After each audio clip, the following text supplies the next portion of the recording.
Selamat pagi semuanya. Di dalam pembelajaran tahun ini, saya lupa, selamat datang untuk kalian semua kelas 10 di SMA Taruna Bakti ini. Nah, di tahun ajaran ini, semester sekarang ini, walaupun kita tidak bisa bertemu langsung, tapi kita bisa menggunakan pembelajaran jarak jauh atau PJJ. Nah, tentunya boleh saya memperkenalkan diri dulu. Di sini dalam hal ini saya diminta membantu kalian di semester ini untuk mata pelajaran matematika wajib, atau ada yang mengatakan matematika umum. Nah, jangan dipandang bahwa karena saya mengajar matematik kemudian biasanya guru matematik seperti itu ya, galak, judes dan lain-lain. Tidak. Di dalam hal ini saya ingin membantu kalian bagaimana sih mempelajari matematika wajib atau matematika umum ini ya. Tentunya ini berbeda sekali saat kalian dari SMP kemudian menuju ke jenjang yang lebih tinggi di SMA ya. Nah, nanti ada beberapa materi di SMA kelas 10 ini yang mungkin pernah disinggung di SMP, tetapi akan lebih didalami lagi ya. Maka boleh saya memperkenalkan diri dulu supaya nanti lebih enak dalam minimal satu semester dulu, walaupun kita tidak bisa bertatap muka langsung, tapi kita tetap bisa komunikasi. Saya dalam hal ini tetap bisa membantu kalian untuk mempelajari ini matematika wajib. Nah, nanti kalau dilihat di dalam jadwal pelajaran ini, saya punya kode gurunya adalah 76 ya. Jadi nanti kalau kalian melihat 76 di situ berarti saya yang mengajar ya. Kemudian untuk nama saya ini nama saya lengkap.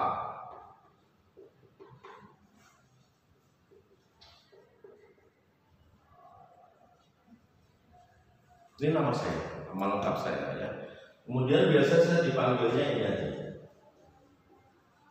Nah, kalian mungkin punya teman, saudara dan lain-lain yang alumni Taruna Bakti, tanya aja ke Pak Bowo. Nah, di sini supaya kita lebih mengenal dekat, nah, saya minta untuk komunikasi ini supaya mempermudah juga. Kalian silahkan save nomor HP saya.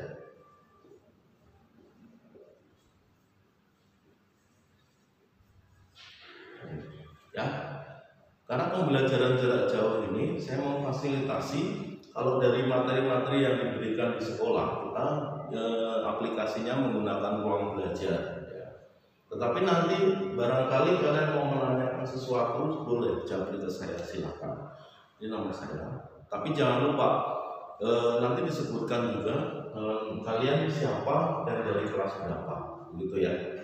Dan juga nanti dari perwakilan kelas saya minta ada minimal 1 orang yang menghubungi saya, karena nomornya akan saya simpan. Minimal 1 orang dari perwakilan kelas ya, supaya nanti kalau misalnya ada informasi yang harus disampaikan di kelas, kita lebih enak komunikasinya.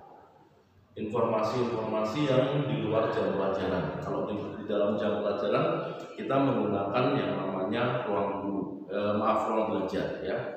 Jadi nanti di luar jam pelajaran, kalau misalnya di luar jadwal, kalau misalnya ada sesuatu yang mau saya sampaikan, saya tinggal menghubungi perwakilan dari kalian. Ini nomor HP saya, silahkan boleh di-save semuanya ya. Nah, kemudian untuk teknis mengajarnya, karena ini adalah pembelajaran jarak jauh, kemudian supaya kalian tidak pusing juga, ini akan dibagi. Misalnya seperti ini, kita anggap ini adalah minggu kedua, kemudian nanti minggu ketiga, dan seterusnya, gitu ya. Minggu kedua, minggu ketiga, dan seterusnya. Mudah-mudahan tulisannya bisa kebaca. Nah, lalu teknisnya nanti akan diatur seperti ini. Saya menyebutnya di sini adalah 10.5, 10.6, 10.7, 10.8. Ini adalah kelas-kelas 10 yang saya ampu. Jadi saya hanya membantu di kelas 10.5, 10.6, 10.7, 10.8. Ini nanti untuk minggu kedua, ini jam pelajaran 1 sampai 4. Jika ada matematik jam pertama sampai 4. Kemudian ini nanti ada yang jam dan lain-lain. Nah, sekarang misalnya begini contohnya. 10.5 minggu kedua jam pertama sampai jam keempat. Misalnya ini ya, jam pertama sampai jam keempat ada matematik. Berarti kita menggunakan metode video conference. Video conference itu nanti kita bisa pakai aplikasi Zoom Meeting atau Google Meet. Nah, nanti link aplikasinya akan saya kirim sebelum pembelajaran dimulai di ruang belajar. Kemudian kalau ada jam ke-5 sampai 9, ini adalah penugasan mandiri. Penugasan mandiri dan seterusnya, demikian juga ini. Nah, nanti minggu kedua ini dibalik. Yang tadinya 1 sampai 4 video conference, 5 sampai 9 penugasan mandiri, ini kita balik. 1 sampai 4-nya ini adalah penugasan mandiri, 5 sampai 9-nya adalah video conference. Nah, demikian juga terus berulang-ulang supaya tujuannya adalah supaya kalian tidak bosan. Coba bayangkan kalau kita harus video conference terus dari sekian mata pelajaran tiap hari jam pertama sampai ke 9. Dari jam 8 sampai setengah 2 rata-rata. Pasti capek ya. Nah, kemudian nanti saya akan memberikan materi-materi ini dalam bentuk video. Nah, video. Jadi materinya nanti per bab ini akan saya tuliskan dalam bentuk video. Video saya sendiri.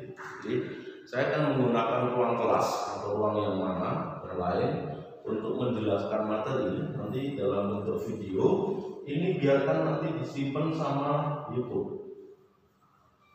Ya, silakan. Nah, nanti kalau disimpan sama YouTube, nanti pada saat pembelajaran kita akan menggunakan penugasan mandiri, maka link videonya ini akan saya kirim ke ruang belajar.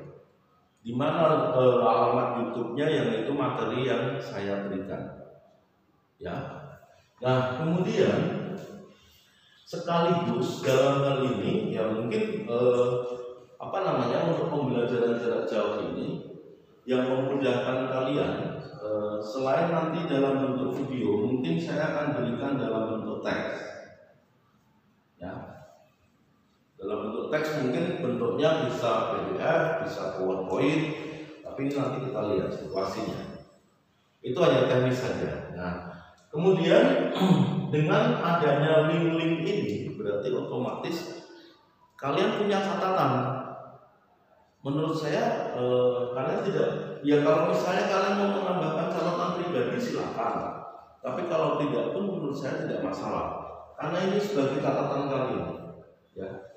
Kalian kalau lupa materi ini tinggal buka lagi linknya. Lupa materi ini tinggal buka lagi linknya. Udah ada di sini semua. Ya. Nah, kemudian kalau ada pertanyaan-pertanyaan yang tadi saya bilang di luar jam pelajaran, silakan. Nih, kontak saya di sini. Ya. Nanti saya akan sebisa mungkin saya akan bisa bantu jawab. Nah, kalau misalnya di dalam WhatsApp ini nanti agak susah untuk menanyakan masalah matematik, kalian bisa tuliskan dulu di kertas. Tuliskan dulu di kertas, kemudian difoto. Saya mau tanya masalah ini Pak, misalnya, silahkan. Ya, jadi saya tidak akan membatasi bahwa silahkan komunikasi dengan saya bebas.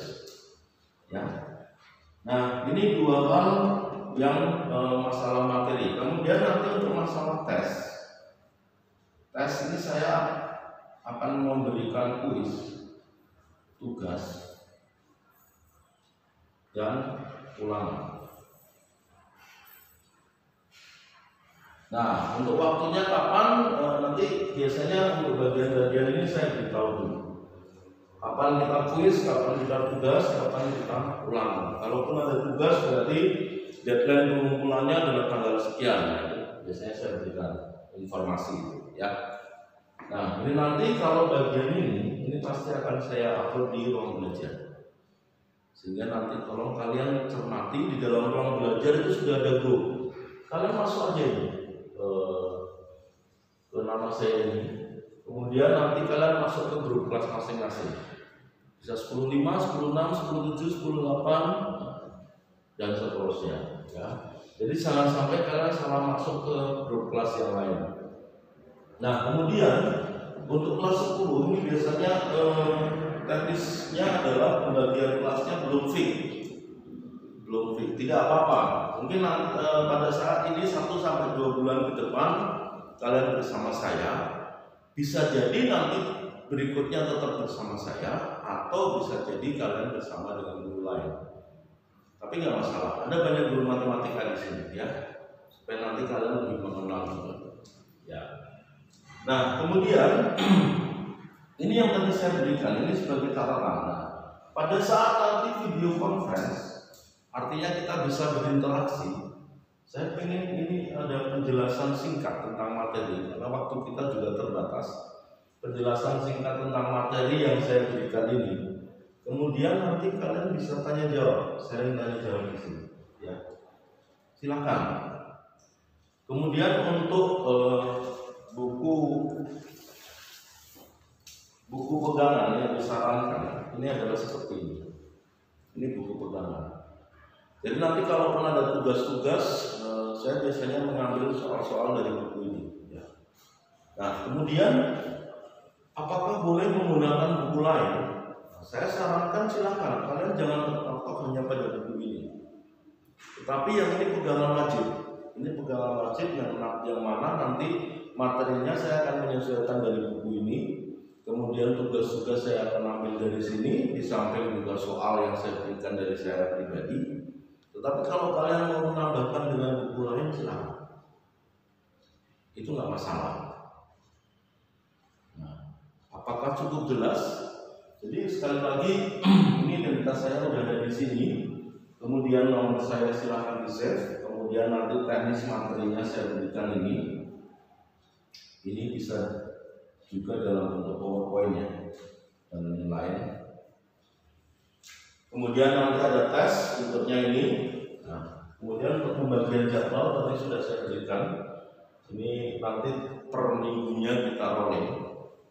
Teknisnya kita ubah supaya kalian tidak bosan. Buku pegangannya wajib ini. Nah, saya pikir kalau sudah tidak ada pertanyaan yang mau ditanyakan, sekali lagi silakan kalian boleh komunikasi dengan saya. Silakan, saya terbuka. HP saya selalu aktif ya. Kalau misalnya tidak ada yang mau ditanyakan, kita akan masuk ke materi yang pertama.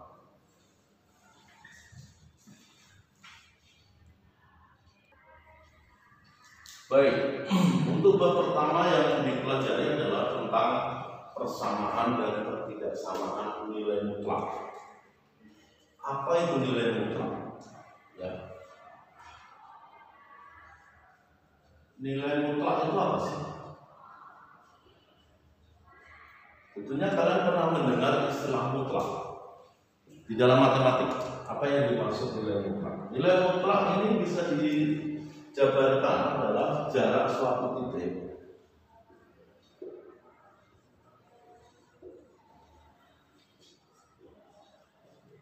terhadap nol. Kadang-kadang saya memberikan tulisan ini dalam bentuk singkatan-singkatan. Ini titik, ini terhadap jarak suatu titik terhadap nol. Jadi nanti misalnya kita punya garis bilangan seperti ini. Ini adalah titik nol. Nah, saya punya di sini adalah minus 7. Di sebelah kiri minus. Kemudian sebelah kanan saya berikan di sini adalah 7. Nah, yang dimaksud nilai mutlak itu ini. Jarak dari min 7 ke 0 ini berapa satuan?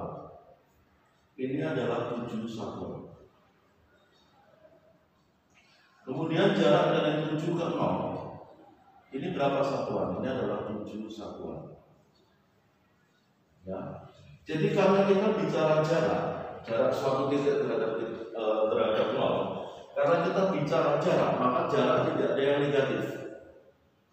Sehingga orang bisa mengatakan bahwa nilai mutlak dari suatu bilangan itu selalu positif. Kenapa? Karena definisi dari nilai mutlak itu sendiri. Nah, kemudian lambangnya bagaimana?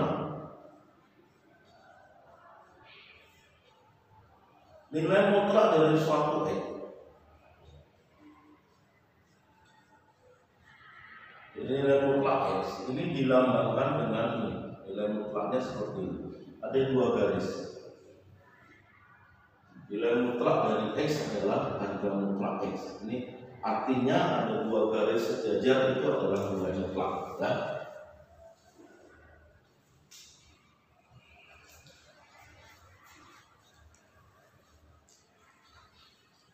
Sehingga nanti kalau kita lihat nilai mutlak dari X ini bisa menjadi dua arti.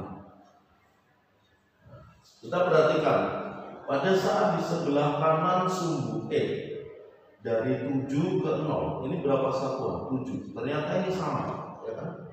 Sebelah kanan sumbu X, sebelah kanan 0 ini berarti untuk X positif. Ini adalah untuk X negatif. Sebelah kiri 0 itu adalah untuk X negatif, ya kan?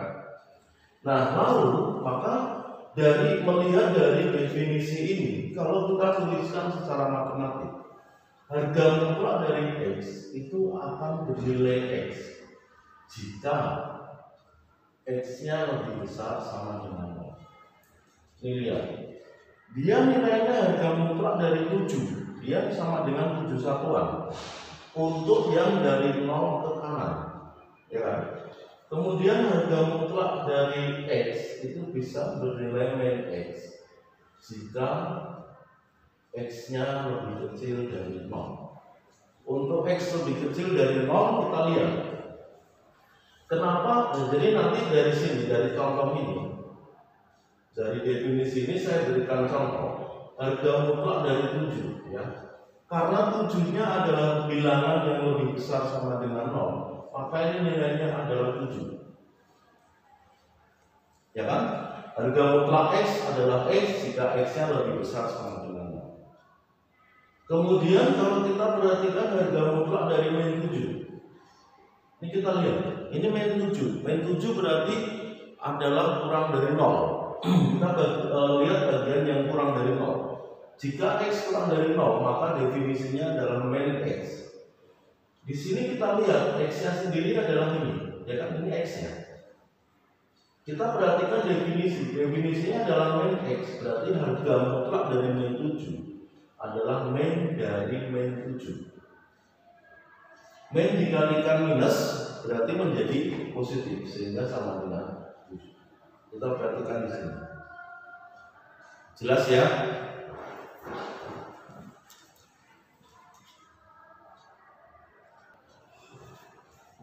Ya, ini kita kembangkan. Ini saya sebut sebagai contoh pertama. Ini saya sebut sebagai contoh kedua. Kalau nanti kita kembangkan ke dalam operasi bilangan, misalnya harga mutlak 3 ditambah harga mutlak dari min 5. Nah, kita perhatikan ini, kita selesaikan satu persatu. Harga mutlak dari 3 berapa? 3. Karena 3 adalah lebih besar dari 0, maka definisinya sama dengan X. Lalu harga mutlak dari min 5 berapa? Harga mutlak dari min 5 adalah 5. Kita lihat tadi, harga mutlak dari min 7 adalah 7. Harga mutlak dari min X adalah X. Nah, ini baru kita selesaikan. Berapa ini hasilnya? 8. Jelas ya? Nah, kemudian kalau dibedakan dengan ini, kalau saya mempunyai 4 dikurangi 6, harga mutlak dari 4 dikurangi 6. Ini dibedakan. Kalau di sini di dalam contoh nomor 3, ini harga mutlaknya terletak pada masing-masing bilangan. Nah, kalau di sini adalah harga mutlak dari 4 dikurangi 6, maka yang harus kita selesaikan adalah 4 dikurangi 6 dulu. Jadi ini harga mutlaknya kita tuliskan, kita menyelesaikan ini dulu. 4 dikurangi 6 adalah minus 2, ya kan? Nah, baru kita selesaikan dengan harga mutlak. Harga mutlak dari min 2 adalah 2. Sehingga nanti kalau soal itu dikembangkan di soal nomor 5, misalnya saya punya harga mutlak dari min 4 ditambah harga mutlak dari 8 kurangi 3 dikurangi harga mutlak dari 2 min 7. Nah, ini harus kita selesaikan masing-masing dulu. Pertama adalah harga mutlak dari min 4. Harga mutlak dari min 4 adalah 4, ya kan? Kemudian ini lihat, ini 8 dikurangi 3. Berarti kita bereskan dulu. 8 dikurangi 3 adalah 5. Jadi masih harga mutlak dari 5. Dikurangi, ini kita lihat, 2 dikurangi 7. 2 dikurangi 7 adalah minus 5. Berarti harga mutlak dari min 5. Sehingga baru kita selesaikan. Ini 4-nya tadi sudah diselesaikan. Kemudian harga mutlak dari 5 berapa? 5. Tetap 5. Dikurangi harga mutlak dari min 5 berapa? 5. Sehingga hasilnya adalah ini habis tinggal 4. Hati-hati. Orang kadang salah kaprah di sini. Ini min dikalikan min dulu. Oh, nggak bisa. Jadi yang di dalam harga mutlak kita selesaikan dulu. Tolong dibedakan dengan ini. Kalau minus dari harga mutlak min 5, ini harga mutlak min 5-nya kita cari dulu. Berarti min harga mutlak min 5-nya adalah 5. Ini hasilnya, ya kan? Tetapi kalau kita bentuknya seperti ini, nah ini tolong dibedakan. Ini artinya adalah min dikalikan min 5 sama dengan 5. Beda kan? Jadi tolong kalian melihat tanda yang ada, apakah itu harga mutlak atau di dalam kurung, ya. Nih, ini yang menjadi catatan kalian supaya kalian tidak salah kaprah. Silakan diperhatikan dulu.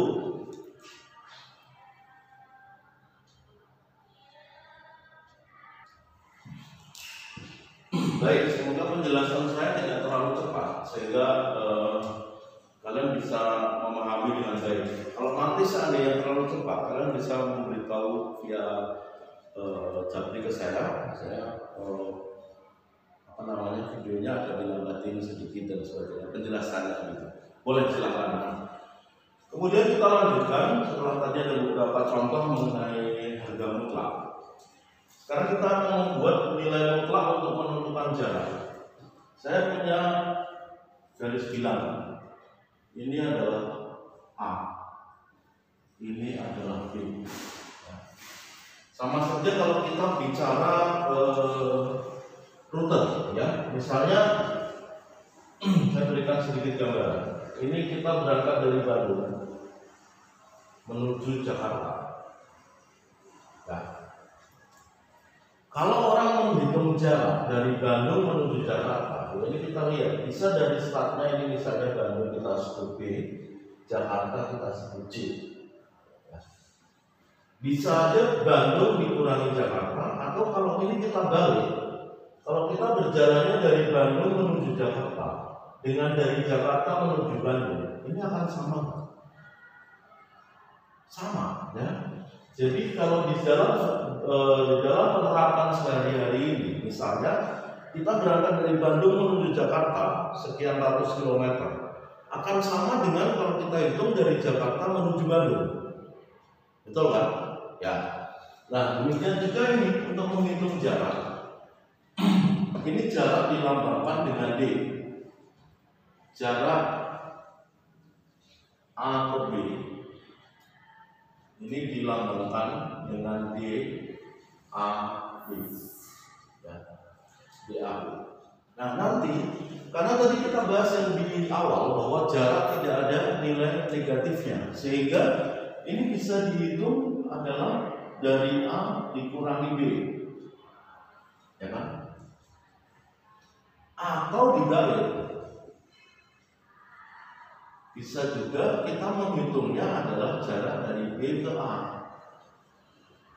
Seperti tadi, kita menghitung jarak dari Bandung ke Jakarta dengan dari Jakarta ke Bandung, itu sama. Kalau kita melihat jarak dari B ke A, maka ini adalah B. Ini kita balik juga. Sehingga harga mutlak dari B dikurangi A. Ini akan sama. Boleh, jadi artinya kalian menghitungnya adalah kalau dari A ke B itu adalah dari kiri, ya. Kita menghitung dari kiri, dari A ke B. Kalau kita menghitung dari B ke A, berarti kebalikannya. Ini kita menghitungnya dari kanan. Akhirnya nanti akan didapatkan bahwa kiri dengan kanan itu sama. Ini Bandung ke Jakarta akan sama dengan Jakarta ke Bandung, ya kan? Kalau kita bicara Bandung Jakarta, berarti dari kiri ke kanan. Akan sama dengan Jakarta ke Bandung, berarti dari kanan ke kiri. Ini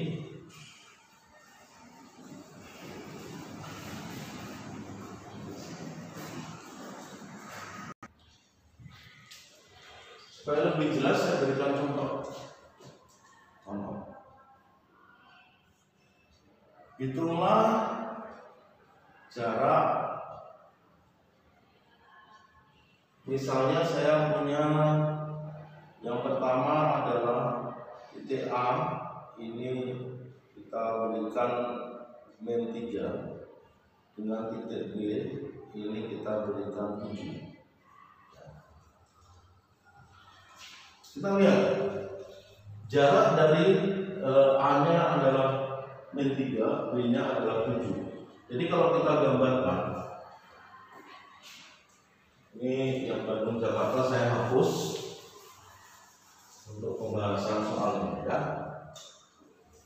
Kalau kita perhatikan dari dari contoh nomor 1 itu. Tapi ini sebenarnya tidak perlu lagi kalian gambarkan di dalam garis bilangan, ya. Kalau nanti kita menggunakan definisi jarak, ini jawaban soal nomor 1. Kalau kita menggunakan definisi jarak A ke B dari kiri ke kanan, ini adalah harga mutlak A dikurangi B, ya kan? Ini kalau kita hitung dari kiri ke kanan. Nah, kita tinggal masukin harga mutlak A-nya adalah A-nya min 3, kemudian B-nya adalah 7. Begini kan? Nah, kita hitung min 3 tadi yang saya bilang bahwa ini diselesaikan dulu, yang di dalam harga mutlak diselesaikan dulu. Min 3 dikurangi 7 adalah min 10. Berarti jaraknya adalah 10 satuan. Ini kalau kita menghitung dari kiri ke kanan. Sekarang kita balik. Apakah betul kalau kita hitung dari kanan ke kiri akan sama? Ini berarti harga mutlak dari B min A, ya kan? Kita balik dari kanan ke kiri. Kita spidol dulu. Nah, harusnya nanti kita mendapatkan nilai yang sama. Ini berarti B-nya adalah 7, ya kan? Dikurangi A-nya min 3. Kita selesaikan dulu. 7 dikurangi min 3, berarti sama aja ini min dikalikan min jadi plus. Jadi 10, harga mutlak dari 10 adalah 10 satuan. Sama kan? Kiri ke kanan dengan kanan ke kiri itu sama. Nah, sekarang sebenarnya gimana sih yang dimaksud kalau tadi saya menjelaskan Bandung Jakarta dengan sebuah garis? Ini kita punya di sini adalah titik 0. Kita punya anggap ini titik 0, ya. Kemudian A-nya itu min 3, berarti kita arahkan ke kiri min 3 satuan. 1, 2, 3. Ini min 3. Nah, ini A-nya ada di sini. Ini A. Kemudian ke kanan 7 satuan. 1, 2, 3 sampai dengan 7.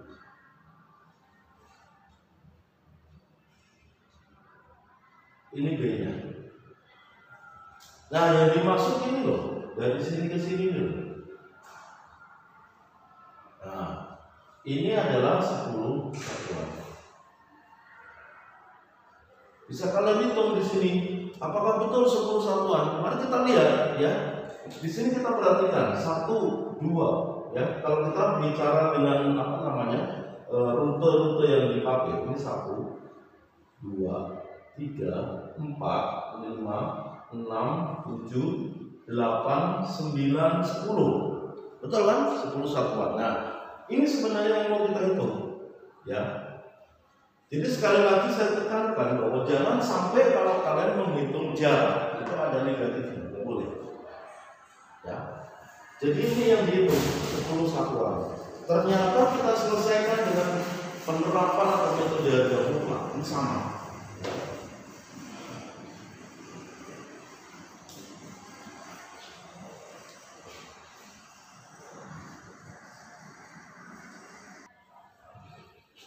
Nah, sekarang kita perhatikan contoh yang kedua. Contoh yang kedua ini adalah kita diminta menentukan koordinat salah satu titik, di mana titik yang satunya diketahui, jaraknya diketahui. Tentukan koordinat TB jika koordinat A-nya adalah -5 dan jaraknya adalah 12. Kita lihat di sini dulu. Ya. Kalau kita bilang dari kiri ke kanan, berarti DAU ini adalah harga mutlak A dikurangi B. Tuh. Kemudian diketahui jaraknya berapa? Jaraknya 12. Berarti si D-nya ini 12 sudah diketahui. Kemudian harga mutlak dari A-nya adalah -5.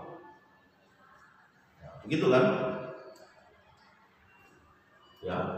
Sehingga dari sini kelihatan bahwa berapa supaya jaraknya 12, ini -5 -B, harga karena ini berada di dalam harga mutlak, ya, maka kita perhatikan di sini kita dapatkan adalah B-nya sama dengan 7, ya, -5 -7 sama dengan 12.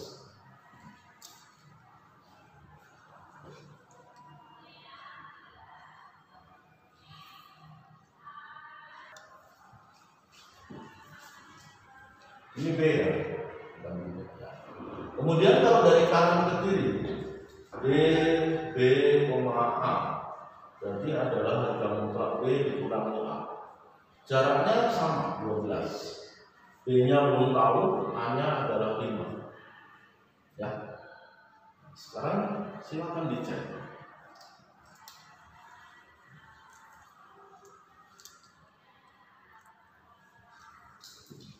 Berapa B-nya supaya didapatkan 12?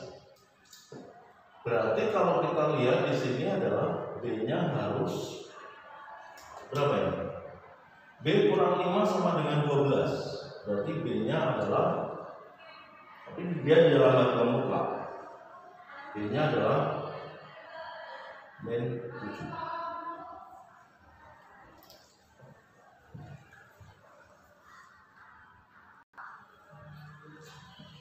Nah, ini ada bisa juga ada B yang lain tidak?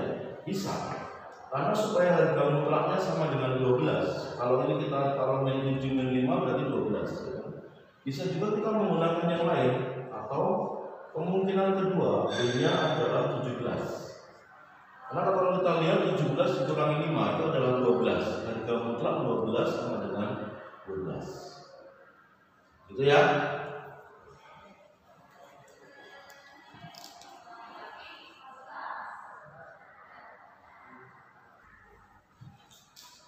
Oke baik, sekarang kita masuk ke grafik fungsi nilai mutlak. Grafik nanti berarti kita dihubungkan pada sebuah koordinat kartesius ya. Kita harus menggambarkan di situ. Bagaimana bentuk atau grafik dari nilai mutlak? Yang pertama saya akan memberikan fungsi yang sangat sederhana, yaitu adalah f(x) sama dengan harga mutlak dari x. Ini dulu. Ini kita lihat dulu. f(x) adalah harga mutlak dari x, di mana nanti daerah asalnya ini adalah dilambangkan dengan domain f(x) itu adalah himpunan x di mana x bilangan real.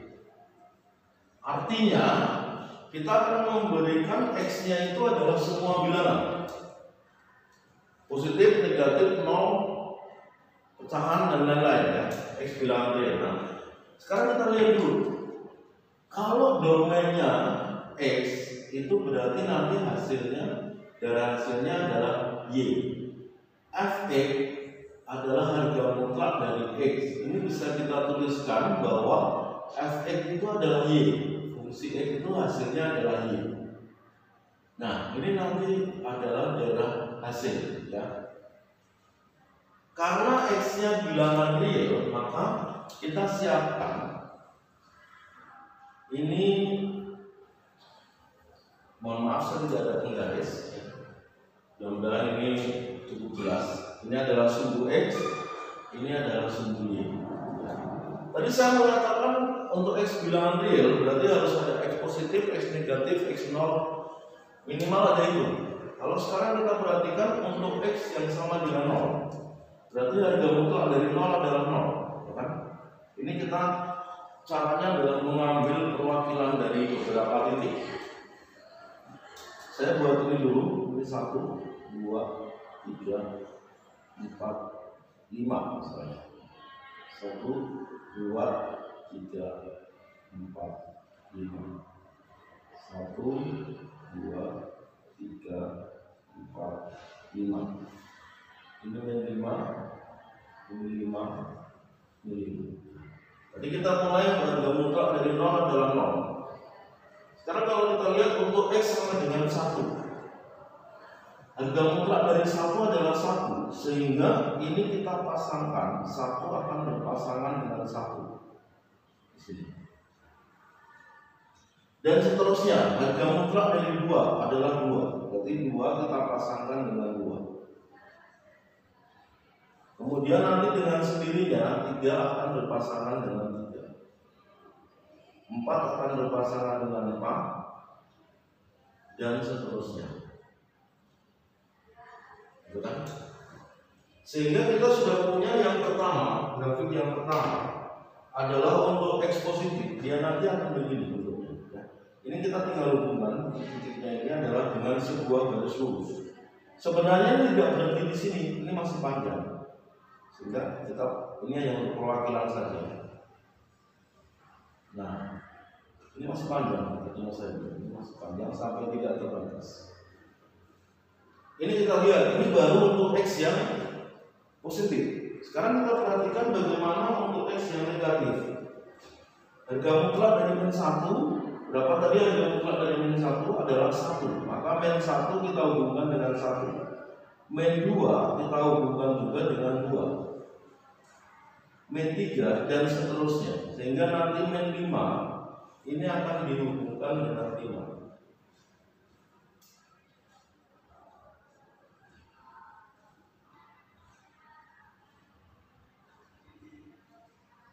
Nah, terbentuk seperti ini, maka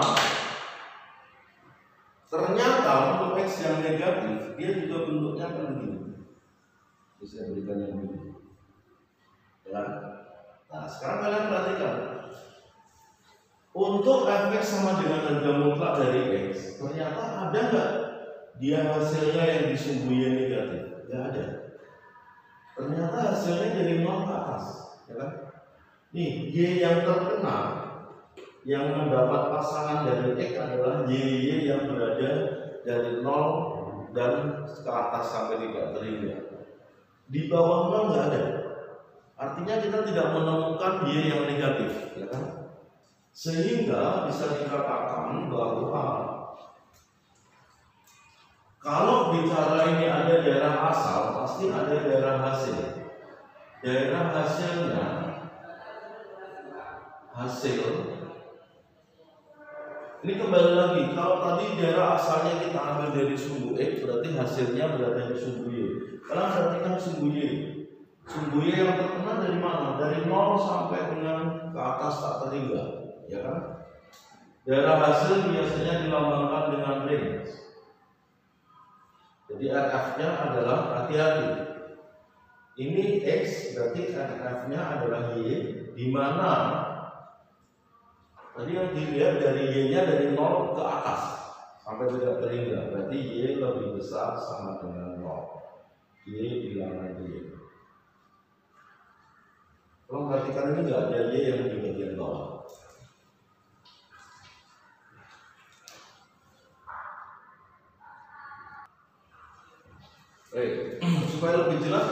yang kedua, saya punya fungsi f(x) adalah harga mutlak x ditambah 5. Hati-hati. Dengan daerah asal sama, daerah asalnya saya ambil himpunan x, di mana x bilangan real.